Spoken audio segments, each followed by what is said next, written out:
So, welcome back to the 30-Second Success Podcast, where clarity, courage, and connection come to life through the decisions that define us.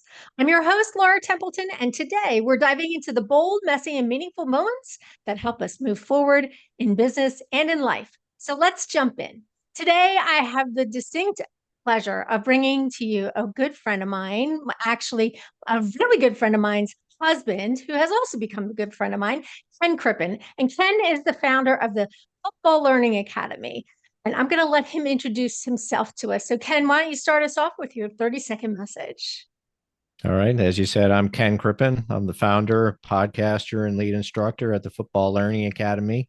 I spent over 35 years researching and writing about the history of pro football. And what I did was I formed the Football Learning Academy in order to be able to share my knowledge and experiences with everyone.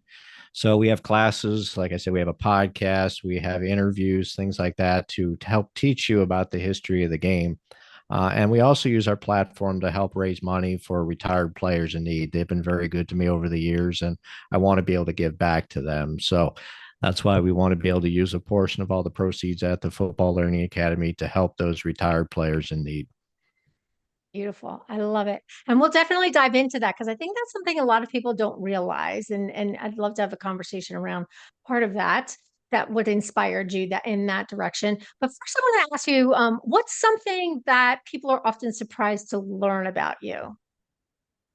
I think it's just the fact that I've been doing this for so long. I mean, obviously, people know I'm a football fan, but to know that, I've been involved with 6 books out there, hundreds of articles, been on lots of um, media sites, Wall Street Journal, Washington Post, Rolling Stone, ESPN, Fox Sports Radio, History Channel, things like that. So the fact that I don't really go out and advertise it that much that I've done all that, I think people are surprised when they hear it.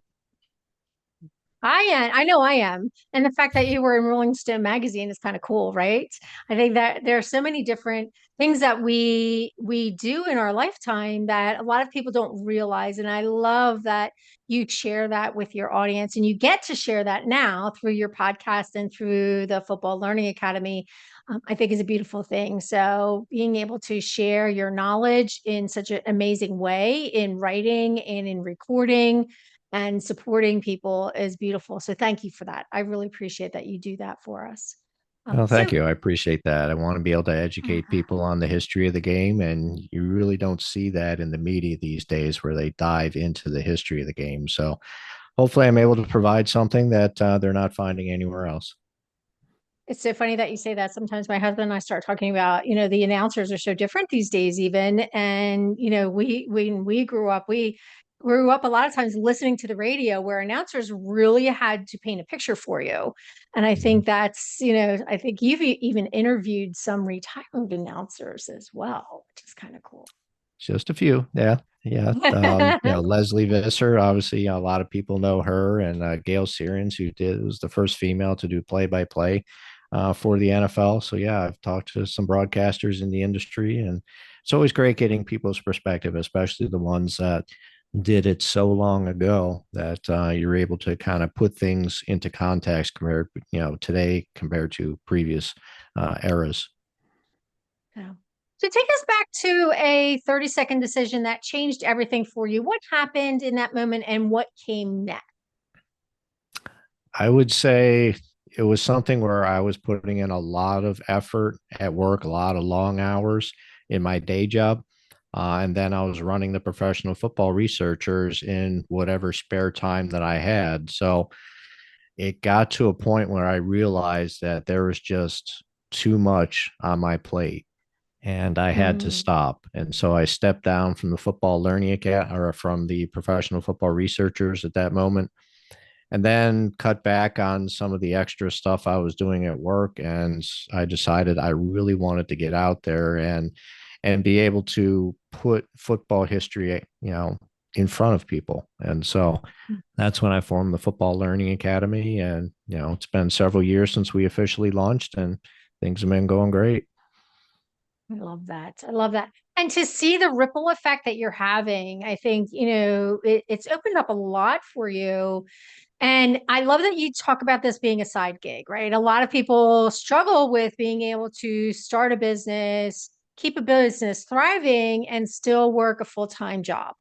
And I think that's a beautiful, you found a way to make it work for you, for your family, and still really enjoy what you're doing. So share a little bit about that decision to be able to continue in that role and what it's done for you and for your audience.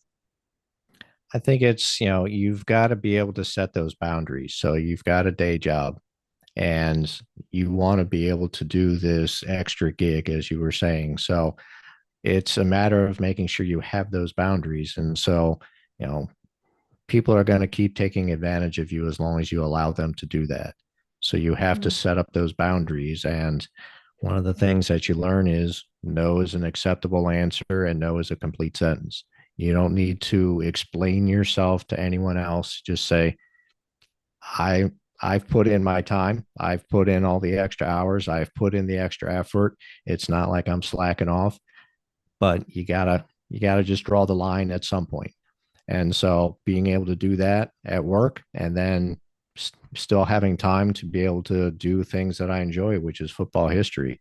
And so it allowed me to really be able to dive into the football history, really be able to spend time doing something that I love to do. It allows you to have more energy to be able to make sure that you are showing up for work during your day job. So they kind of work hand in hand with each other, but you do need to set those boundaries so that you're not burning yourself out. That's beautiful. I love that. Boundaries are so important no matter what you're doing. And, Mhm. whether it's boundaries around your work, boundaries around your home life, boundaries around both, they really do help you stay focused and moving forward. And I think that's Mhm. beautiful.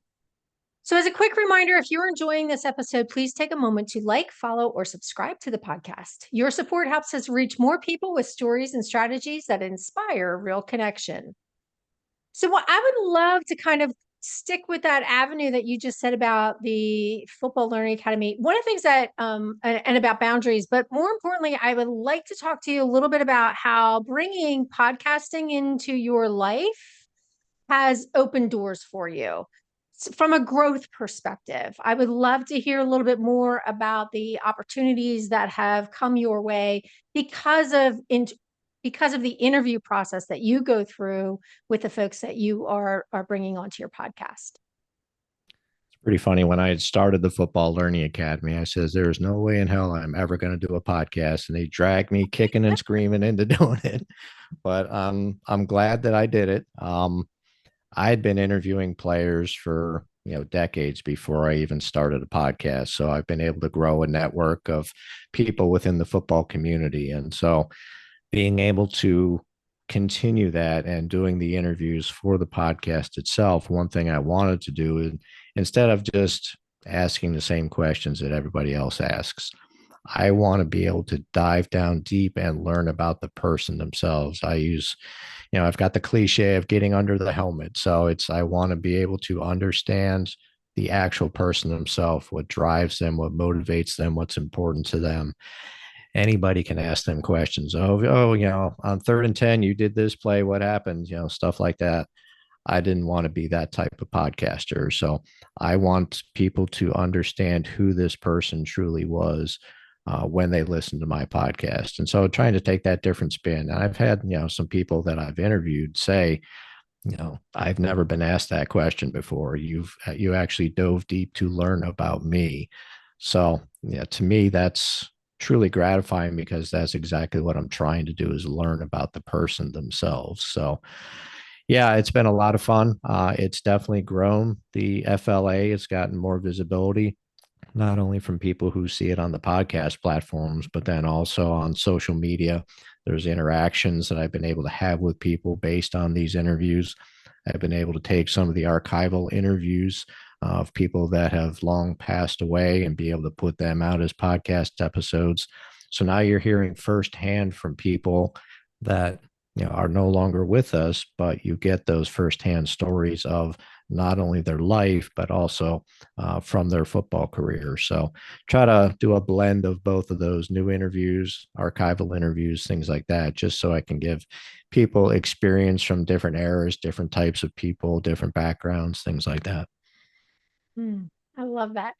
So, talking about your experience and what you've learned over the years with football players, share with us a little bit of how your mission has evolved to the point where you are now giving back to the community. What inspired you to want to do that for retired football players? Well, I've done hundreds of interviews with players and coaches, owners, administrators, things like that over the decades. So you end up hearing stories and hearing from people who are struggling. I won't mention any names, but I've had interviews where people are having more advanced dementia and Alzheimer's, and you can tell in their voice that they're struggling. I've had other people that could barely put a sentence together. And when you hear all this, it I mean, how can it not impact you? And then when I have other retired players help me get in touch with their teammates or coaches or something like that, I want to be able to give back. It's something that, they've done so much for me. And even if they're struggling, they still make the time to talk to me. And so, like I said, how can I not give back to them? And so that's what I'm trying to do with the Football Learning Academy, is basically take a portion of the proceeds that we get from any of the purchased classes, any advertising, things like that, any of the money that we have coming in. I want to be able to give back to those retired players in need. So it's really one of the pillars of why I put together the Football Learning Academy, is to be able to help those players, you know, because they've done so much for me. It's beautiful. I love that. And I think that's one of the things that really speaks to the impact that the Football Learning Academy is having and the impact that you're having in other people's lives. So it is a beautiful message that others, deserve to have um, a, someone who will stand in their corner, and you're able to do that for them, which I think is beautiful. Thank you. And so what's something you've had to unlearn in order to grow? I think it's kind of getting back to what we had talked about before about setting those boundaries. So you always have the mindset, or at least that's something that you're taught of, you have to work hard, you have to put in the extra effort, you have to put in the long hours. I mean, you even watch TV shows and movies out there and they glamorize, working late into the night, getting up early the next day, and you're just doing nothing but working. Well, you have to unlearn that, because all you're going to do is burn out. You're not going to be able to be your best self if you do that. So unlearning the fact that putting in 20-hour days, things like that, are going to help you advance, they actually hold you back. So setting those boundaries, like we had talked about before, to me is something that is a lesson that you learn. Unfortunately, a lot of times you learn it by burning out. But if you can try to get to the point where you're not burning out and you learn that lesson, setting those boundaries, not only are you going to be a better performer in a day job, any side hustles that you have, but just in life in general, you've got more time to just truly enjoy what's going on around you. So I think that's the biggest thing I learned is don't work those 20, 24 hour. I've done 36-hour days and stuff like that. It's just, it doesn't help you. And you just end up not being as productive when you do stuff like that.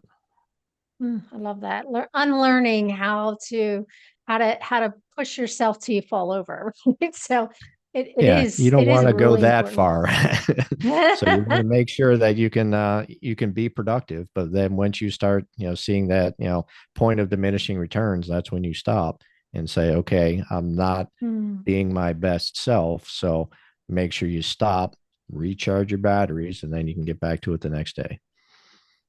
And I realize too that's something that you most likely share in your I know in your full-time job you're in a leadership role. So you most likely share that with your employees as well. And I'm sure that's something that they appreciate. Yeah, I mean, I basically preach that there has to be a work-life balance. I don't want you seeing you show up before I get there and staying there after I leave. So I want you to have a life outside of work. I expect you, obviously to perform while you're here. But if you're putting in those long days, you're not performing by the end of the day.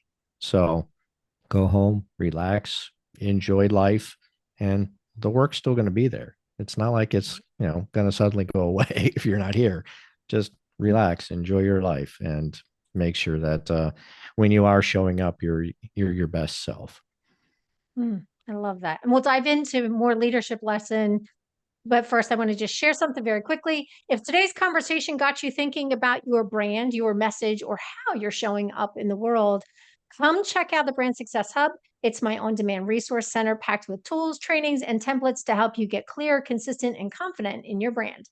And yes, Ken Crippen has said that he is going to share a 10-minute teach with us. So you'll find that in the Brand Success Hub, and you can get there by going to 30secondsuccess.com. And I will see you on the inside. So, Ken, let's dive in a little bit more into those leadership lessons that you've learned. And I would love for you just to, help us unpack how important it is, especially around we talked about boundaries and how leaders can actually have an impact that helps their employees set those boundaries as well and establishing the importance. What does that do for your rapport with your employees? It definitely helps. I mean, one of the biggest things you want to be able to do is show that, they can trust you and show that you're not you're not going to be a micromanager. You're not going to beat them up on things. You're going to, allow people to be able to do things. I tell them that I am not a micromanager. I am not going to be hovering over your shoulder, watching everything that you do. You're a professional. I hired you as a professional. I expect you to be a professional. So that helps build trust and build confidence. And also, I try to push some decisions down to the people that work for me to say, hey, you're the ones that are most impacted by these decisions. So you better better give me your opinion on it. And one of the things that I learned from a manager that I had a few jobs ago is that the time for dissension is prior to a decision being made. After that decision is made, I expect everybody to be on board to make sure that it's going to be a success. Even if it wasn't your decision, even if you didn't agree with the decision, I expect you to be on board with it. So we're in the process of coming up to a decision. I want to hear your opinion. And so allows people to open up, allows people to be a part of the process. And then once you get to that final decision, you have a better chance of getting that buy-in from everybody because they were involved in the process. So Hmm. I think there's a lot of things that, I mentioned in there that help build up that trust, but, you know, setting those boundaries, being able to show people that they're important, not micromanaging them, letting them do their jobs.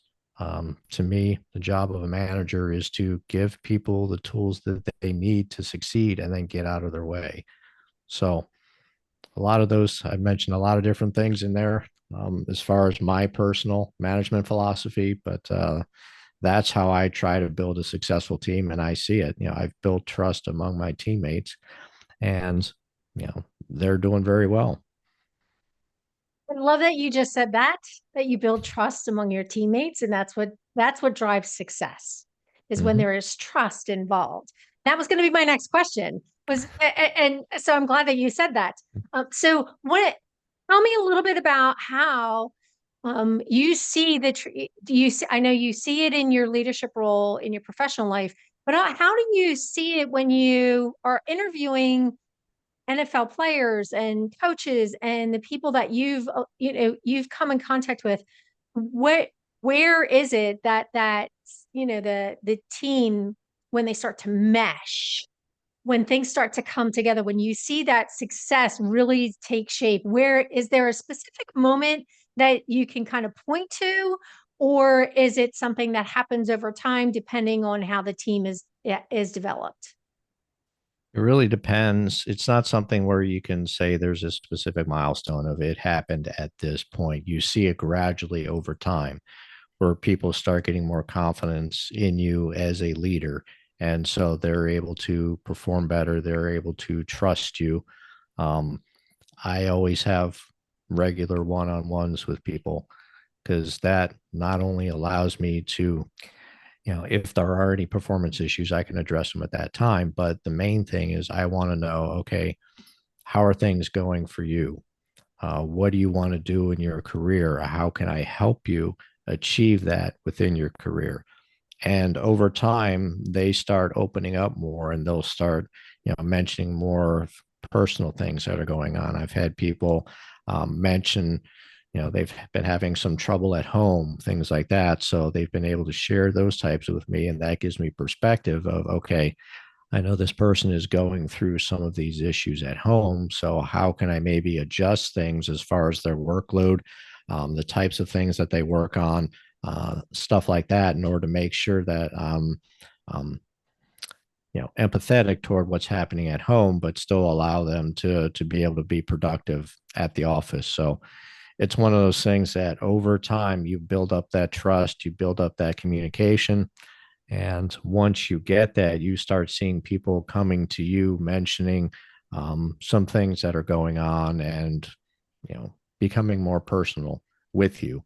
Um, and that's when you know you've really built up that trust. Hmm.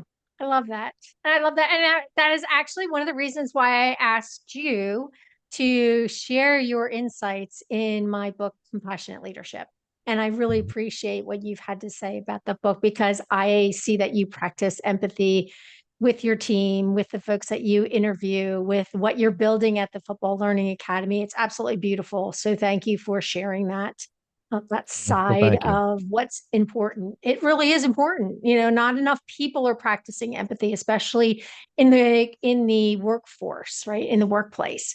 And I think that's one of the biggest things that I'm seeing start to come full circle is that we are starting to take that shift back, getting personally connected with your employees to build those relationships, and it matters. It makes a big difference when you genuinely care about the people that you work with. And I think that you do that very well. So thank you for that.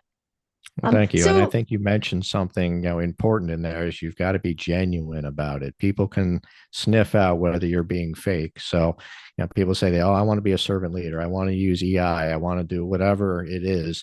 And they try to make that their management style. But, if you come off as a used car salesman, people are not going to trust you. So you've got to be there's genuine in what you do. So I think that's important that you mentioned that. Thank you. Thank you. It's important. It really is. So Ken, what's lighting you up right now in your work, in your life, in the Football Learning Academy? What's happening for you that you're really excited about? Well, I'd say at the Football Learning Academy, I'm working on a new book right now, the early history of pro football scouting. So that's something that's really lighting me up. And that's something that's helping me because, last year, the Pro Football Hall of Fame asked me to be on their Blue Ribbon Committee for contributors as a voting member. So um, this kind of fits into that. And it actually grew out of the work that I was doing for that. So that's something that really lights me up. I love working on it. I love, just diving down all those rabbit holes that you normally get with working on a book. So it's been a lot of fun and that's something I'm really enjoying and, continuing to do the podcast interviews. I've got, a podcast interview later this afternoon that I'll be doing. So um, just love it. It's fun, isn't it? Mhm. It's so funny. For the longest time, I kept saying, I just want to be a great podcast guest Mhm. because I like talking to people.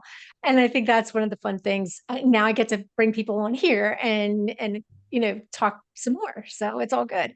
There you And go. so what's the best way for people to connect with you to go deeper into your work?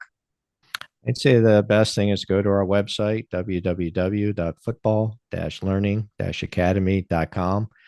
There you'll be able to see the classes that we have. You'll be able to see interviews that we have. There's a listing of all the podcast episodes there. We have a blog there. Links to all of our social media channels are there. So I'd say you go there, and that's your main hub to get to everything that we do. Beautiful. I love it. And before we go, what's a final thought of encouragement that you would love to leave our listeners with? Be yourself. set your boundaries, and just make sure that you enjoy everything that you do. Well said. Thank you so much for joining us on the 30-Second Success Podcast. If you enjoyed this episode, be sure to subscribe so you don't miss next week's inspiring conversation. Until then, stand in your brand, trust your voice, and remember, success is just 30 seconds away.